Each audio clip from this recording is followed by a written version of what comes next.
Today is a very special assembly.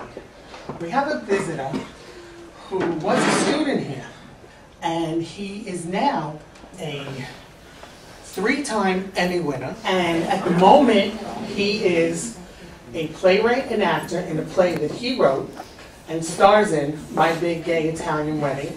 Anthony Fury Wilkinson!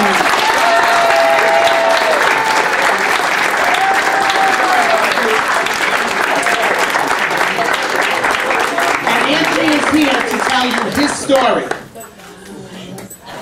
When Anthony came to me with the idea of this, he sat at my desk and looked at a lot of the pictures, you know, all the pictures in my office, and he goes, you know, I'm a miracle, Mrs. Counteract, and I'm a miracle because of you. I came here today because there's a lot going on right now, and I really wanted to reach out to some of the kids today, and I wanted to reach out where I come from. I mean, now today I can honestly tell you that at 33 years old, I identify myself proudly as an Italian American. I'm proud to be from Staten Island. I'm proud to have graduated Dorp High School. And I'm proud to be gay. I wasn't always. How many people in this room, and be honest and don't be ashamed, how many people in this room at some point in their lives have teased or made fun of someone or picked on someone because they were different? We all have, right? That's okay. You know what? We're all different, right? All of us are different. Male, female, some of us are more athletic than others, some of us are tougher than others, some of us are prettier than others, some of us are heavier than others. For me personally, growing up, I was always different. When I was as a kid, I can remember growing up and always being made fun of because I was a little feminine. And, you know. And at the time, it felt really awkward because I was always pushed to the side with the boys, and maybe I really wanted to be hanging out with the girls. And you know, the kids made fun of me because I was different. And it hurt. It didn't really bother me until I got a little bit older. When I hit the 8th grade, I remember one day in the hallway, I was walking to my classes and I was changing periods. And I started to hear footsteps. And they started to creep up behind me very loudly. And a group of guys shoved me onto the floor. So I got up, I went to class, and it was okay. A few days went by, and I let it go and I pretended it didn't happen. And then, as I was going to class, I was on the 3rd floor, and I heard footsteps again. And the same group of guys pushed me down the steps. And I fell to the 2nd floor, and physically I was fine. I had a lot of bruises, but mentally it took a toll on me, and I didn't really want to go to school anymore. So my mother at the time knew that there was a problem because I always wanted to go to school, and if I was sick I would fight with her and say I had to go. But then I started sticking the thermometer in the hot water and faking to be sick and doing anything I could to not go to school. So my mother really believed I was physically ill. So she took me to the doctors and they were like, he's fine. So after a few weeks, I went back to school. And I did everything I could possibly do to avoid being in the hallways. So the trick that I had was I would, at the end of class, drop all my bags. And all my books and all my papers would fall out. And that's how the teachers would look at me and say, oh, all right. And they would help me. And then they'd give me a late pass. So that this way I didn't have to, you know, go through the hallways.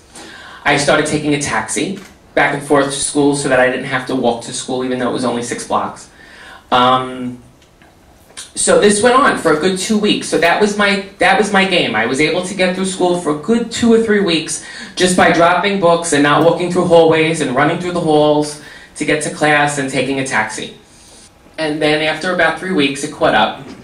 The taxi didn't come, and I had to walk home.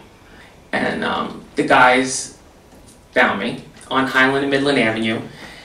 I heard those footsteps again, and the guys pushed me into oncoming traffic. And I ran. There was a lot of honks and stuff, and I ran across the street. They continued to follow me, and I just kept hearing footsteps and footsteps, and they kept pushing, and they threw me onto the ground, and they beat me up. And at that point I knew that I just couldn't escape. I couldn't fight back. I didn't want to fight back. I didn't know how to fight back.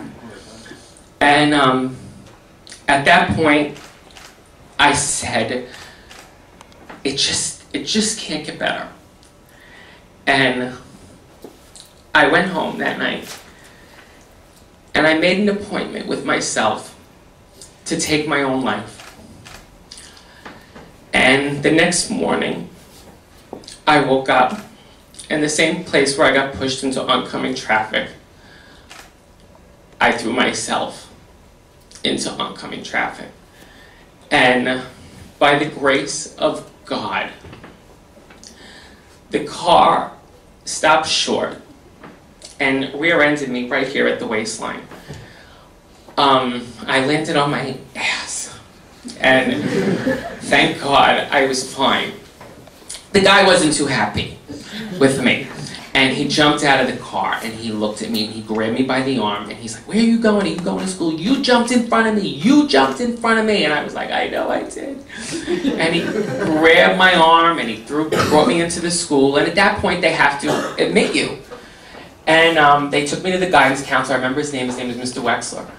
And I remember his name. And he looked right at me and he said, "Anthony, I have to call your mother. I have to tell her what happened." So she pulled me out of the school. My mother didn't have a lot of money at the time, and she basically went into hock to do what she had to do to get me therapy. And I went to see a therapist 3 days a week. I went to see a psychiatrist. I was on heavy medication, tranquilizers, antidepressants, heart medication. And I did what I had to do to get by, but I wasn't going to school, and my mother at that point wasn't letting me go. So then the summer approached, and I had to be evaluated, and the basic evaluation was that I should be admitted into a psychiatric unit, South Beach Psychiatric Unit, and my mother didn't want that. So I was challenged by my academics, and thank God I had a brain on my head, and my mother, along with the doctors, were able to fight and get me my freshman year homeschooled. So my freshman year of what would have been in this high school was actually home. But I developed what was called agoraphobia, which is the fear of actually leaving the house. So I wouldn't leave the house. And a couple of times, I can remember once my mother dragged me to the mall, and I was in the mall with her, and literally the mall just felt like a black hole.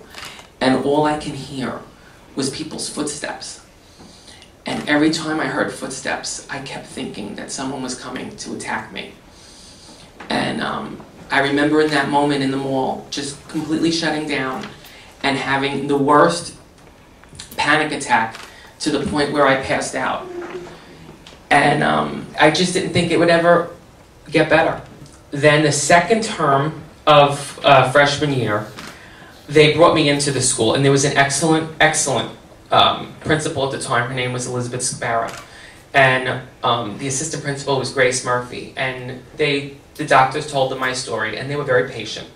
And they let me be schooled in the library, so that this way I can start to acclimate to leaving the house and taking classes in the library. So basically, the tutor gave me all my instruction in the library. So that was the first step. And then at the end of freshman year, I had to come in to take my Regents exams. And that was when I met Mrs. Carinante. And she was proctoring the exam. And I was probably done about an hour early. But there was something about her energy that just, I felt a connection. I didn't tell her my whole story, but I I guess she got the scoop from some people, or maybe she just knew. And she told me the next year to hang out with her and that it would be okay. And so that sophomore year, I started my classes full force. And because of Miss Carinante and people like her, I was actually able to grow gradually back to life. It is a success story because at the end of my senior year, I graduated. I had the highest SAT scores in the school. I graduated almost top of the class, and I received a full scholarship to NYU. And when I got to NYU, I finally started to connect with who I was. I think because I started to meet other people who were gay, it all just started to make sense. And I didn't feel so different anymore. And then I called Miss Carinante, and she said she already knew. And my mother already knew. And she said I could have saved you a lot of money in doctor's fees. So I come here today to tell you that story because if you're one of those people who do feel different and feel a little awkward and you think like the world is closing in on you, I know what you're feeling. It is awful. But trust me, it will change if you allow it to change. And if you are one of those people who are the bully, who like to tease people and make fun of people, just for a second, think about what you're doing to someone. And think about how hard it could be for that person. And the next time you try to tear someone down, just think about how nice it would be to just be someone's friend and to just say hello. So I ask you this. How many people, by a show of hands, will think twice before they make fun of someone else?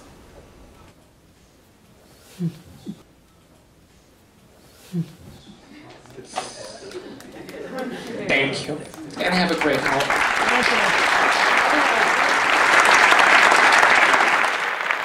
Now, as an adult, especially now looking back, seeing what's happening to so many kids and hearing all these stories, it does come full circle, because what seemed like the worst possible time in life, it really did get better. It really, really did.